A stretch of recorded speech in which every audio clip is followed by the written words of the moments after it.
What's going on, guys? Andrew Piluk Hockey here, back with another video. Today I'm going to be discussing Mitch Marner and the comments made recently by Darren Ferris. Now, we all know the Marner contract is signed and everything is good, but I figured I would just give this small update for basically the people that haven't been on social media for the little bit of time that some information has come out regarding offer sheets. Now, this could be damage control, but at the same time, I honestly believe with the offer sheet actually coming back this year with Sebastian Aho getting one and then it being matched because it wasn't exactly that big of an offer sheet, that there were some offer sheets dangled in front of some players. Now, there was reports that Braden Point had offer sheets offered to him, but then Darren Ferris, he's doing a little bit of a media tour right now. I believe he was on Sportsnet and TSN, and there's probably some other outlets, a lot of radio hits. But he said that Mitch Marner received or was presented with two offer sheets from obviously some teams in the league, and he turned them down. He basically told Darren Ferris, "I'm not interested, and I don't want to explore this." Now, this is the thing. I hear a lot of people saying, "Oh, it's damage control. It never happened." They're saying this now because Leaf fans turned against him. Which, I mean, I'm speaking for myself. I don't think I really seen too many people turn against him. I think a lot of people were just disappointed. For me personally, I would never turn against a player that's on my team unless it's something like really serious. But this was the key thing, is that Darren Ferris said that Kyle Dubas was made aware of these offer sheets. So to me, that means if Kyle Dubas came out and said, well, no, Kyle Dubas is not going to come out and say, no, it didn't happen. There's a good chance that these things actually happened if Darren Ferris was confident enough to say that Kyle Dubas was made aware of them, because Dubas isn't going to come out here and lie for Mitch Marner, I don't think, and just be like, yeah, that happened, if it didn't actually happen. So basically, Darren Ferris also said that he didn't want to disclose who the teams were, because I believe that this was on Sportsnet's 650, which I believe is in Vancouver. I think Rick Dollywall's a part of that, and he's a good guy. I message him often. But the thing is they asked about Vancouver, and they asked about Brock Besser and some of that, and I think that they were trying to get Darren Ferris to maybe hint towards if it was the Canucks. And something interesting was that Darren Ferris said was that, yeah, there was two offer sheets, but they were also talking to a lot of teams.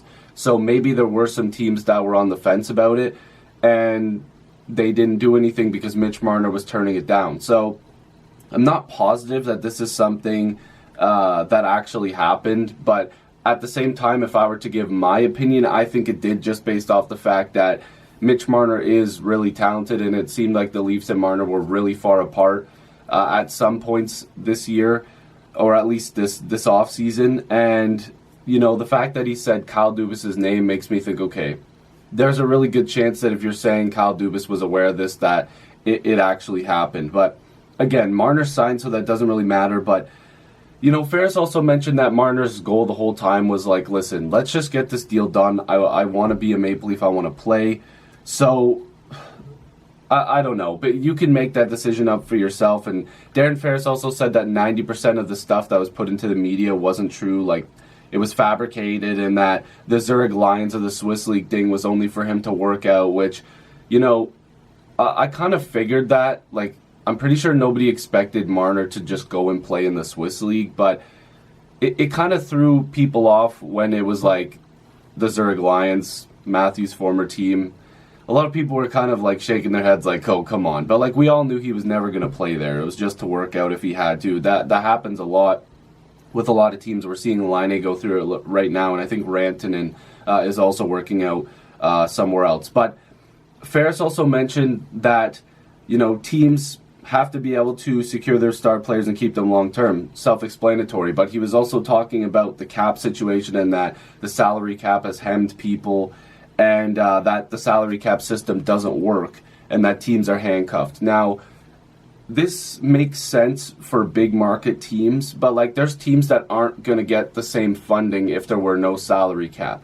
So if the league didn't have a salary cap, there's rich teams and there's poor teams. So a lot of these rich teams are going to have way more money to work with, whereas some of these poor teams are not going to have the same amount of dollars. So while I agree that there should be some sort of luxury tax, I know Adam Wild's brought that up and the NBA does that, there should be some sort of luxury tax in the NHL, but there probably never will be, and that's probably never going to be included in the CBA.